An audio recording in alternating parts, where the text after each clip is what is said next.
It's a dangerous job. It's tough, mentally and physically it's demanding. There's a saying that describes first responders. Maybe you've heard of it. They're the ones running in when everyone else is running out. And that couldn't be more true for the men and women of the Rapid City Fire Department. And these days, they're running into a lot more situations than just fires. That's the interesting dynamic for us, where in all actuality, the vast majority of our work that we do at the fire department is medical. 79% of our call volume is medical in nature, so ambulance calls or mobile medics, you name it. So the vast majority of our work is involved in that line of work. So a smaller portion is our fire operations, but no less important, and it's actually the biggest part of our department is our fire operations. It's the most dangerous. We need the most training to do. It's the most diverse in the actual things that they have to do. I mean, many of our employees, well, all of our employees are cross-trained, so they can do medical or fire. They're at a minimum of an EMT, but they can get up to a paramedic. So they're training on all these pieces. Not only that do they know medical and fire, but many of them also do other types of discipline, hazardous materials, all of the rescue type disciplines, so ropes and subsurface rescue and shoring and you name it, water, we cover it all. So they have to know a lot of disciplines when they work here. And there's a very practical reason for doing more than just fighting fires. We do both because I think it gives the best value for our community. And it gives the greatest range for us to be able to provide the service that we need that varies throughout the day. And there's not as many fires or rescues as there are medical calls. At any given day, our department's built on we need to have a minimum manning every day. So a minimum of 37 people throughout the city are providing operations, so they're responding to calls. That way if somebody calls in sick, we can move somebody into a different role. Say they call in sick, they were out at the airport. We have other folks that are trained in the airport that can go out there. Or if it's a paramedic that called in sick, we have other paramedics that we can put in there, even though they might have been on the fire apparatus that day. In a traditional system, the fire apparatus will get there first because they're closer. They're in that small pocket of a community, so take less time than an ambulance to get there. And sometimes that happens because the ambulances are busy here. So they're able to get there quicker. We've got, all those have the same training now, so they can start rendering aid right away. So we got paramedics that start IVs, give some medications, do an airway off of the fire apparatus and don't have to have an ambulance there. So the EMS is on the fire truck? Yep. Okay. Yes. Well, that makes sense. So all of our people are cross-trained. So they are some type of medical training. So at a minimum of an EMT, we have 60 paramedics right now. Just almost done. We have about a week and a half left of the class. We're doing an advanced EMT class, which we're transitioning all of our providers or all of our EMTs over to an advanced EMT. So it's EMT, advanced, paramedic is the highest. So we're trying to give another higher level of care across the board more consistently. I'm sitting here thinking, man, it sounds like the training never ends. It doesn't. Our folks, the men and women of this department, are constantly training. Not only do they do that training, but they want to do leadership type training. We brought in Global Leadership Network 2 years in a row now, just to give them some different types of information, some leadership training to help them be a better person, help this department just be overall better. The men and women of the Rapid City Fire Department know that times have changed, and they're going to be called on to do a lot more than just fight fires. Remember, about 80% of all their calls are for medical emergencies. I knew it was part of the job, but the 80 versus 20% was shocking, but that's reality.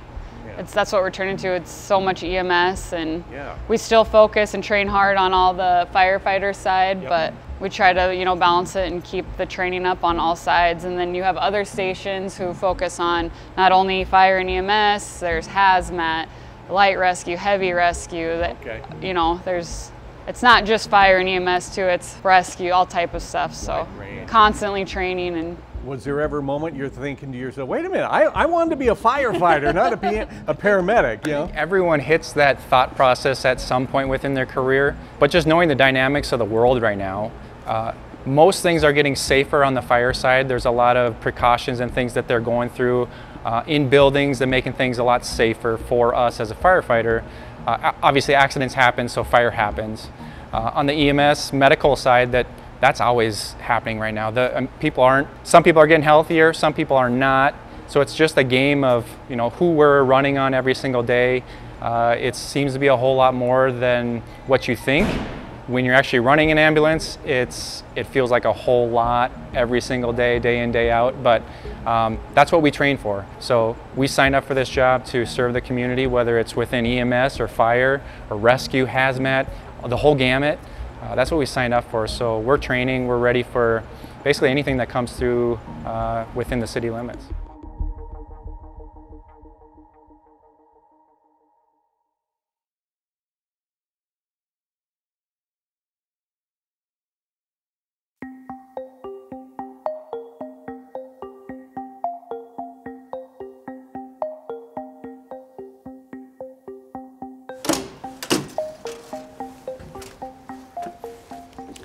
Being a first responder, especially a firefighter, can be a little bit stressful at times.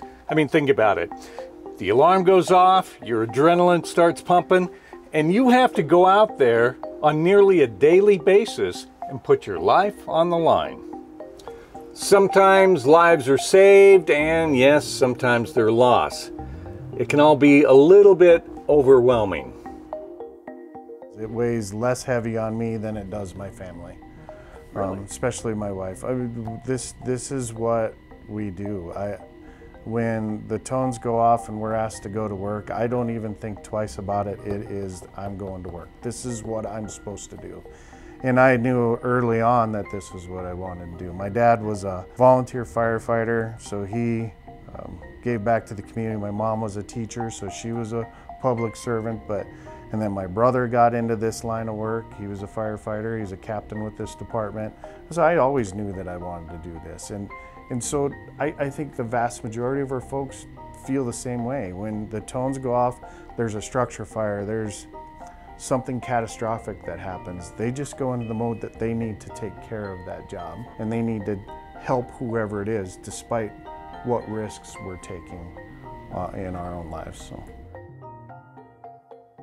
Think about your worst day of your life, and then think about doing that call after call after call after call. So it kind of puts in perspective of how that person asks the firefighter EMS worker of what they're actually going through, so that they can help them out in whatever way possible. But a day can be the worst thing you could possibly think of, or it could be the best thing for us to help a newborn into the world, or helping somebody out of the world. You know, even though we did everything we possibly could, that person just didn't make it. So that's a good way to put it. All right. I want to explore this little worst day scenario. Obviously, you're going to have good days. You're going to have not so good days. This can be a stressful job. So when it gets to be all too much for you, and I'm going to assume you've both had days like that, what do you do? Just like Rachel mentioned, we do have our peer support. We do lean on each other quite a bit. If we have someone at home that we can talk to, just to explain what we're going through every single day, it helps out a bunch. Our own family members, people that have been in the service prior that can help us out. A lot of that is just... Wait, can I explore that? Yeah. People who have been in the service prior to doing this job, why? Yeah. Because they understand exactly kind of what we're going through. Maybe not exactly of the certain type of call, but most calls you run over and over and over again. So you understand the dynamics of what's happening within that call, who you're working with. A lot of the fire people that you meet, our personalities are different, but we all go through the same thing. So they understand what we're going through, that we can talk with them. We can talk with our officers, our peer support program, people that we ride the ambulance with right next to us. We can talk after the call or before the call, whatever's going on. So a lot of that is whether you can explain it to someone else or you can try to internalize it, make sense of it, and let it go. Because you can't just internalize everything and just let it build up and build up and build up. So you got to let it go. We work out a lot. We try to get our energy out in that way, trying to let things go that we just can't control.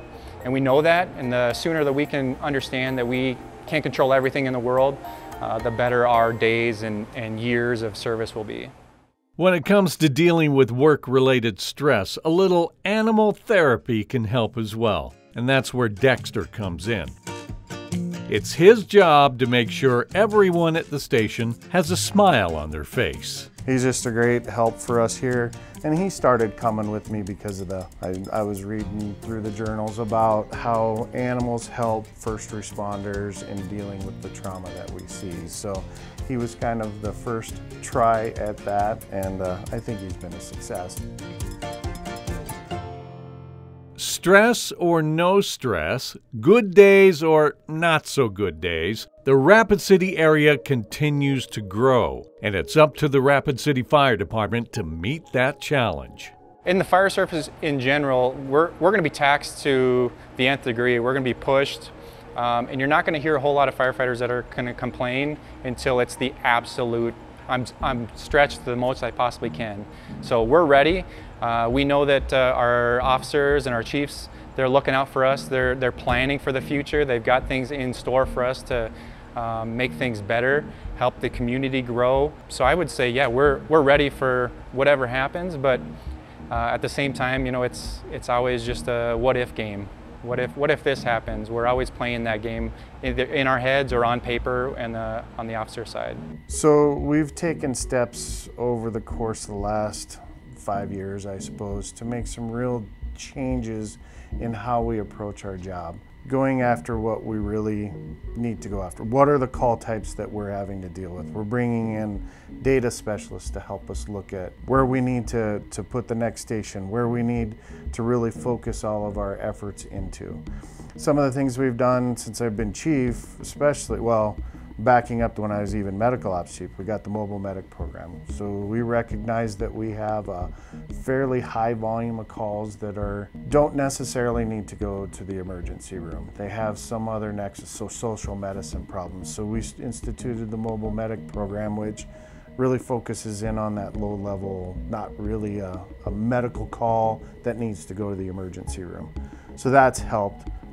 We've instituted now a couple of peak load ambulances at different times during the day to deal with our call volume at certain periods.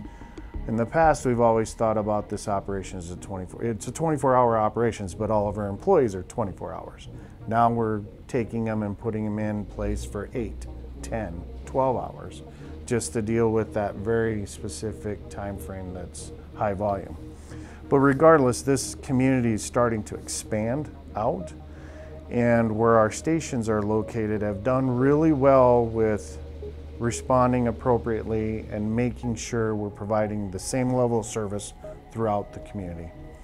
Now that it keeps expanding, we're going to start running into those issues. We're already starting to run into some response time issues in very specific areas that are expanding, that are some of our high growth areas, because the call volume is starting to increase. So now we're starting to see that. So we're going to need to add staff. We're going to need to add stations. Basically equal in need is East Rapid City along Elkvale Road, Homestead area, and then up on Haynes Avenue, Haynes and Catherine. So all of that Auburn Hills and up in that area. That's where we're starting to see some difficulties getting there in the what's approved, what's the recommended amount of time frame for us.